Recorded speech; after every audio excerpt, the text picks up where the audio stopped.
Hello, Belma from Work Bigger here, helping you do work you love that makes a difference in the world without burning out. Today, I want to talk about one small act that you can take that will bring more success into your life. And I want you to stick around until the end because I'm going to share how this action doesn't only impact you, but actually has larger implications for everyone around you. Last month, we hosted a call in the Work Bigger community about managing others and becoming a leader. Being a manager and leading others can be a really challenging transition because all of a sudden you're managing your peers, right? Which can feel really awkward. Or you realize that you have to manage up, which means that you have to be aware of the leadership's agenda and you have to really understand what their needs are. You may also have to start navigating office politics more because the office politics have a direct impact on your relationships and also on the opportunities that you're garnering for yourself in the workplace. And at some point, you also have to get all of your work done. As you move into a leadership position, your role becomes less about getting all of the work done and more about leading others, right? Ensuring that the people who are working with you are doing the work, that they're in the right roles, and that you're also getting buy-in for your ideas. It is really important throughout this process that you learn to be a coach and that you learn to motivate others because that motivation will directly impact your workload. It's going to directly impact your success and it's going to impact the success of your team, right? So let's talk about how to do that. How can you be a better motivator of other people?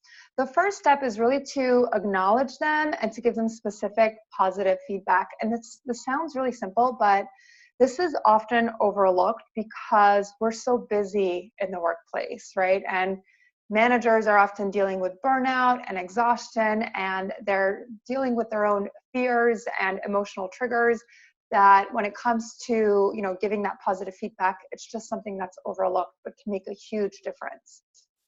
So why else is this important? Well, it's really important to give positive and specific feedback because it's a huge motivator. It gives us as individuals the acknowledgement that we want, right? So if we work really hard on a project, we want to know that our work paid off, right? And we want to know how it made a difference, how it impacted the business at large. Also, positive and specific feedback enables people to build new habits, okay? Because it's a reward. And the reward piece is really critical in helping to develop new mental, emotional, and physical patterns. That's what encourages us to do something over and over and over again. Okay, so how do we do it? How can we give positive feedback? Well, here's 3 ways to do it in a way that's going to drive motivation. First, be really specific. The more detailed that you are, right, the more that the other person can hone in on what action to repeat in the future, the better, right? Specificity will allow them to repeat that same action over and over again. That's how habits are formed. Second, you want to do this right away, right? So if you want somebody to take this action repeatedly, right, you want to give them feedback sooner than later so that the activity and what they did is fresh in their mind, right? So that they don't forget, they remember that feeling essentially. And third, you want to be really generous with your words.